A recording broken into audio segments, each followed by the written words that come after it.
14th of March, 1943, the North Atlantic, roughly 400 nautical miles south of Iceland. Below decks on His Majesty's corvette HMS Belwart, 17 minutes past 2 in the morning, a 19-year-old stoker named Thomas Aldridge presses his palm flat against a steel bulkhead and feels it hot enough to blister skin. Above him, the ship shudders under the weight of a fire nobody can yet see. Somewhere forward, a fuel line has ruptured. Smoke curls along the deckhead in thick black ribbons, and the compartment lighting flickers amber, then dies altogether. Aldridge does not know it yet, but within the next 4 minutes he will make a decision that no manual, no training pamphlet, no chief petty officer standing over his shoulder has ever explicitly authorized him to make. He is going to open a valve that will deliberately flood part of his own ship. It sounds, on the face of it, like madness. You do not fight a fire by sinking the compartment it is burning in. You do not save a vessel by letting the sea in through a hole you have made yourself. And yet, in the confined, airless, pitch-dark world beneath the corvette's waterline, with an ammunition locker 40 feet away and a fire climbing the bulkhead towards it, the maddest option is often the only sane one. This is not a story about a secret weapon. There is no revolutionary piece of engineering at its center, no classified blueprint, no factory in the Midlands turning out thousands of identical components. This is a story about a single decision made by a teenager in the dark, and about the strange, brutal arithmetic of damage control at sea, where saving a ship sometimes meant being willing to hurt it first. It matters because it is in miniature the entire story of the Battle of the Atlantic. Ordinary young men, barely out of school, making split-second technical judgments that determined whether a ship carrying dozens of lives reached port or joined the tens of thousands of tons of Allied shipping already resting on the seabed. The corvette itself, small and unglamorous compared to the destroyers and cruisers that dominate the popular memory of naval warfare, was never designed for comfort or the drama of a fire below decks. It was designed to be cheap, fast to build, and just capable enough to shepherd merchant convoys through waters infested with German U-boats.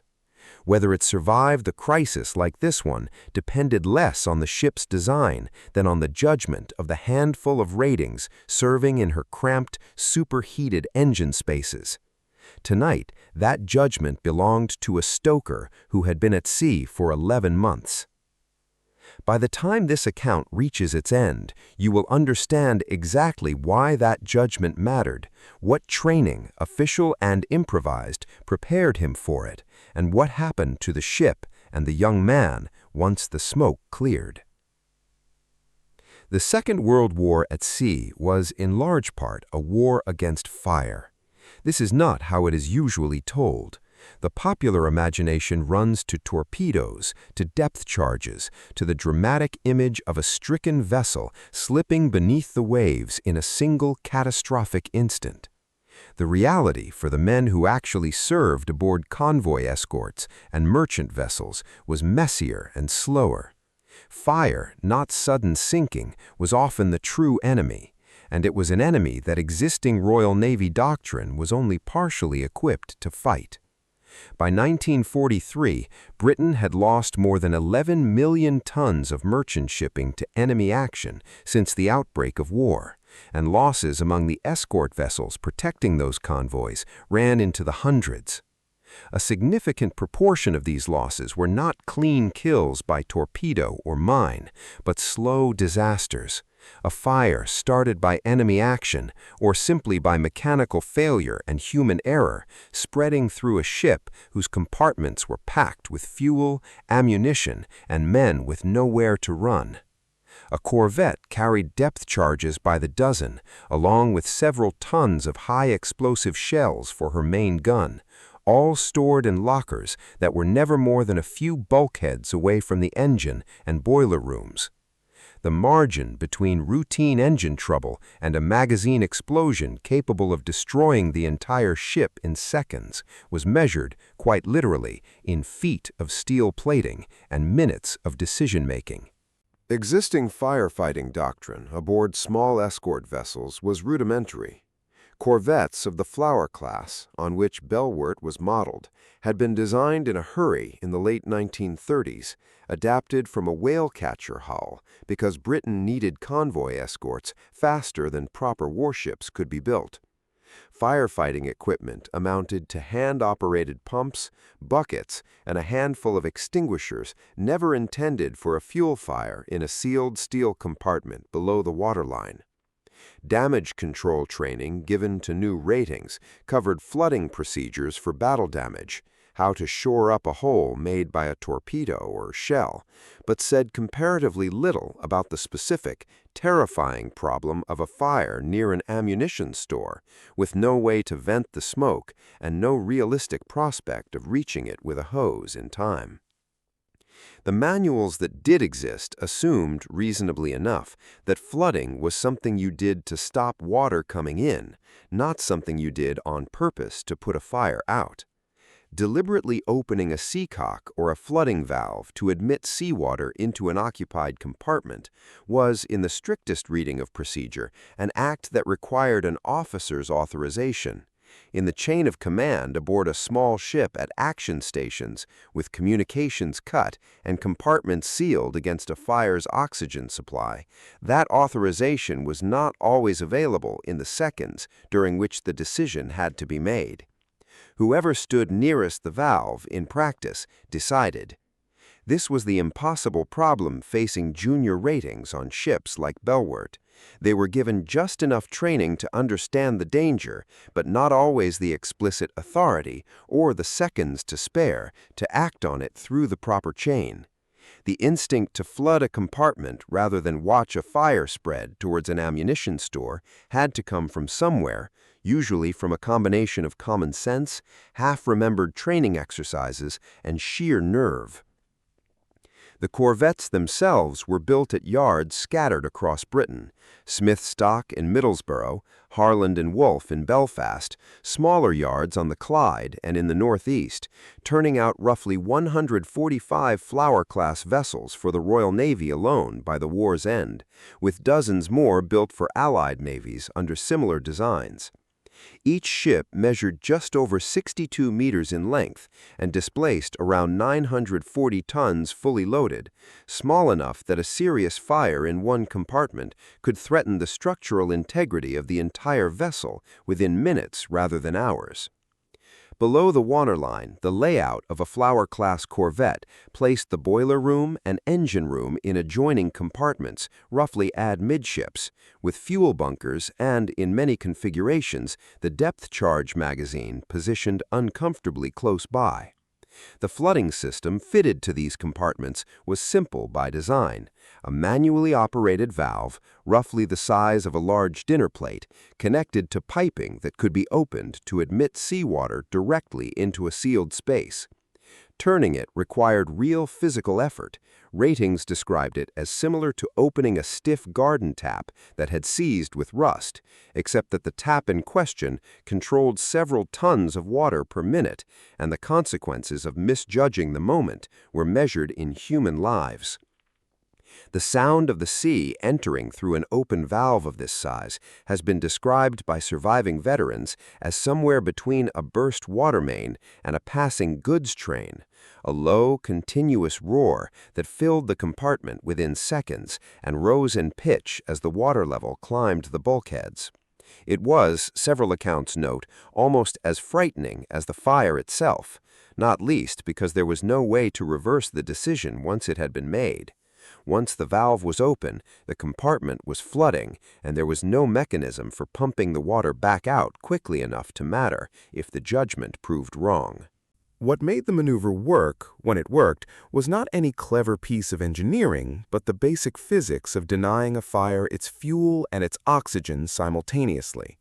Seawater flooding into a sealed compartment did two things at once. It drowned the immediate source of the flames, and it displaced the air the fire needed to keep burning. Executed correctly and in time, it could extinguish a fire that hoses and extinguishers had already failed to control, at the cost of accepting a controlled, contained flood in one part of the ship, rather than risking an uncontrolled explosion that could destroy the whole of it. The trade-off was brutal in its simplicity. A compartment that had been deliberately flooded added weight and altered the ship's trim, sometimes significantly. And if pumps could not keep pace, that flooding itself could threaten the vessel's stability, particularly in the heavy swells typical of the North Atlantic in early spring. The corvette's crew, having avoided an explosion, then faced the immediate secondary task of pumping out the flooded space before the added weight and shifted center of gravity made the ship dangerously unstable in rough seas. It was, in effect, trading one crisis for a second, more manageable one, buying time rather than eliminating danger outright. If you're finding this interesting, a quick subscribe helps more than you know. Records of specific instances of deliberate emergency flooding aboard Royal Navy escort vessels are scattered and, in many cases, exist only in the private diaries, unpublished memoirs, and oral history recordings of the ratings who served, rather than in official action reports, which tended to focus on engagements with the enemy rather than internal damage control. What can be established with confidence from surviving training documents and post-war veterans accounts collected by institutions such as the Imperial War Museum is that the tactic, flooding a threatened compartment to prevent fire reaching a magazine, was known and occasionally practiced across the escort fleet, even where it was not formally codified in doctrine at the start of the war. Convoy escort duty in the North Atlantic exposed crews to exactly the conditions in which such judgment calls became necessary: heavy fuel loads, constant vibration and mechanical strain from sustained high-speed maneuvering during U-boat attacks, and ammunition stores that could not, for reasons of space, be positioned safely far from the engineering spaces. Accounts from veterans of Atlantic convoy duty describe engine room fires as a recurring, dreaded hazard, arguably more feared by some stokers than the U-boats themselves, precisely because a torpedo strike was at least visible and attributable to the enemy, whereas an internal fire was silent, sudden, and entirely a matter of split-second human response. The psychological toll on the men who made these decisions is documented more clearly than the incidents themselves. Surviving accounts describe an enduring, quiet unease among stokers and engine room ratings who had opened flooding valves in anger. Not regret at the decision itself, which was almost universally understood to have been necessary, but a lingering discomfort at having deliberately damaged their own ship, however sound the reasoning. It ran against every instinct of a sailor's training, which was to protect the vessel's integrity above almost everything else. To breach that integrity on purpose, even to save the ship as a whole, sat uneasily with men who had been taught throughout their service that a hole in the hull was always, without exception, the enemy of survival. It is worth being honest about the limits of what can be verified here. Ships' logs from the period where they survive record fires and subsequent damage in clinical, abbreviated terms. Fire in number 2 boiler room, extinguished, minor flooding is a fairly typical entry, with little indication of who made which decision or how close the outcome came to catastrophe. The individual acts of nerve that turned near disasters into survivable incidents were, for the most part, never formally recorded, precisely because they worked. A fire prevented from reaching a magazine leaves no explosion for historians to investigate, no wreck for divers to examine, no board of inquiry demanding a detailed account of exactly what happened and why. Success in this particular corner of naval history buried its own evidence. The comparison with German practice is instructive and not entirely flattering to either side. Kriegsmarine vessels, including U-boats and surface escorts, faced broadly similar problems with fuel fires in confined compartments, and German damage control training placed considerable emphasis on rapid compartment sealing to contain fires and prevent the spread of smoke and flame, a doctrine that, in submarines particularly, was refined to a high degree given the catastrophic consequences of any fire aboard a vessel that could not simply open a hatch and let smoke escape. Where German procedure differed was in its greater codification and centralization of authority. Emergency flooding decisions aboard German vessels were, on paper at least, more consistently reserved for officers, reflecting a naval culture that placed heavier emphasis on formal command structures, even in crisis conditions. American escort vessels, meanwhile, operating in broadly similar Atlantic conditions aboard their own destroyer escorts and corvette-type ships, developed comparable emergency flooding procedures, but benefited from marginally more generous compartment design and, in many classes, better positioned magazines, further from the most fire-prone engineering spaces, a product of slightly larger hull dimensions and a shipbuilding program that had the luxury of somewhat more design refinement than Britain's emergency wartime corvette program allowed. The British approach, born of genuine historical desperation and the need to build escort vessels as quickly and cheaply as humanly possible, left less margin for error and consequently placed a heavier burden of split-second judgment on the shoulders of very junior ratings, men who, in a better resourced navy, might never have been asked to make such decisions alone. What the Flower-class corvette lacked in comfort, sophistication, or generous internal layout, it made up for in sheer numbers and in the resilience, sometimes despite the ship's design rather than because of it, of the young men who crewed it. Where German and American vessels might have kept a fire crisis at arm's length through superior compartmentalization, British corvette crews frequently had no such luxury, and their survival rested instead on individual initiative of exactly the kind this story describes. The genuine historical impact of countless small, largely unrecorded acts of emergency flooding across the escort fleet is difficult to quantify with precision, and honest history has to acknowledge that difficulty rather than paper over it with invented certainty.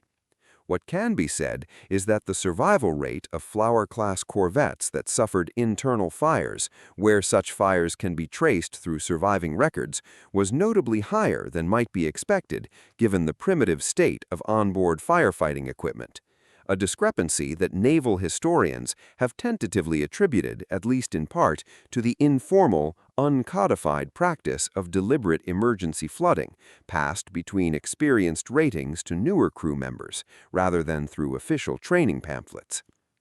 The psychological effect of these events, where they are documented, appears to have been significant chiefly for the crews themselves, rather than for any enemy audience. This was, after all, an internal crisis, rather than a demonstration of combat prowess, and there is no evidence that German forces were even aware such incidents were occurring aboard the escorts they were attempting to sink. The legacy lies instead in the quiet, gradual formalization of emergency flooding procedures into later Royal Navy damage control doctrine, informed by exactly this kind of hard-won shipboard experience. Post-war naval architecture placed greater emphasis on separating ammunition stores from engineering spaces, and damage control training became considerably more detailed and better resourced, partly in recognition that the wartime generation of escort ship sailors had, in effect, written the manual through improvisation and nerve, rather than through formal doctrine handed down from above. A handful of Flower-class corvettes survive today as museum ships or memorials. HMCS Sackville, preserved in Halifax, Nova Scotia, remains the last unaltered example of the class anywhere in the world, offering visitors a chance to stand in the cramped engine spaces where decisions of exactly this kind were once made under conditions of genuine terror. Standing in that compartment today, it is difficult, even with the benefit of preserved fittings and museum lighting, to fully recreate the darkness, heat, and noise that would have accompanied a real fire at sea. But it offers as close a physical connection to this largely unrecorded chapter of naval history as anywhere still afloat.